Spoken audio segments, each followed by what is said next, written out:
সকলোকে স্বাগতম জনাইছো। আজিৰ দিনৰ প্ৰথম কোৱেশ্চন হৈছে ভাৰতৰ ৰাষ্ট্ৰীয় পতাকাখন কোনে ডিজাইন কৰিছিল? Option number A B C D. ইয়াৰ ভিতৰত শুদ্ধ উত্তৰটো হ'ব option number B, Pingali Venkayya. Next question, ভাৰতৰ প্ৰথম চন্দ্ৰ অভিযানৰ নাম কি? Option number A B C D. ইয়াৰ ভিতৰত শুদ্ধ উত্তৰটো হ'ব অপচন নম্বৰ বি, চন্দ্ৰযান 1 হৈছে ভাৰতৰ প্ৰথম চন্দ্ৰ অভিযান। নেক্সট কুৱেশ্চন, বিশ্বৰ আটাইতকৈ ডাঙৰ বনাঞ্চল কোনটো? Option number A B C D. ইয়াৰ ভিতৰত শুদ্ধ উত্তৰটো হ'ব অপচন নম্বৰ এ, আমাজন অৰণ্য। নেক্সট কুৱেশ্চন, ভাৰতত ভোটদানৰ ন্যূনতম বয়স কিমান? Option number A B C D. ইয়াৰ ভিতৰত শুদ্ধ উত্তৰটো হ'ব অপচন নম্বৰ বি, 18 বছৰ ভাৰতত ভোটদানৰ ন্যূনতম বয়স। নেক্সট কুৱেশ্চন, ভাৰতৰ কেন্দ্ৰীয় বেংকৰ নাম কি? Option number A B C D. ইয়াৰ ভিতৰত শুদ্ধ উত্তৰটো হ'ব অপচন নম্বৰ বি, RBI হৈছে ভাৰতৰ কেন্দ্ৰীয় বেংকৰ নাম।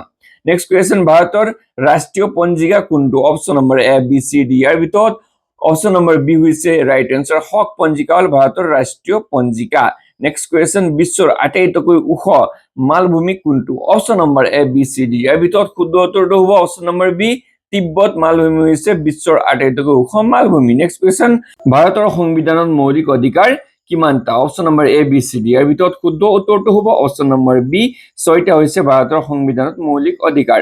নেক্সট কুৱেশ্চন, অসমত ৰঙালী বিহু কোন মাহত পালন কৰা হয়? Option number A B C D. ইয়াৰ ভিতৰত শুদ্ধ উত্তৰটো হ'ব অপচন নম্বৰ চি, বহাগ মাহত পালন কৰা হয়। নেক্সট কুৱেশ্চন, ভাৰতৰ সৰ্বোচ্চ অসামৰিক সন্মান কোনটো? Option number A B C D. ইয়াৰ ভিতৰত শুদ্ধ উত্তৰটো হ'ব option number D, Bharat Ratna হৈছে ভাৰতৰ সৰ্বোচ্চ অসামৰিক সন্মান। নেক্সট কুৱেশ্চন, গীতাঞ্জলি গ্ৰন্থৰ ৰচয়িতা কোন? Option number A B C D. ইয়াৰ ভিতৰত শুদ্ধ উত্তৰটো হ'ব option number B, Rabindranath Thakur. Next question, ভাৰতৰ সৰ্ববৃহৎ মৰুভূমি কোনখন? Option number A B C D. ইয়াৰ ভিতৰত শুদ্ধ উত্তৰটো হ'ব অপচন নম্বৰ বি, থাৰ মৰুভূমি হৈছে ভাৰতৰ সৰ্ববৃহৎ মৰুভূমি। নেক্সট কুৱেশ্চন, সৌৰজগতৰ আটাইতকৈ সৰু গ্ৰহ কোনটো?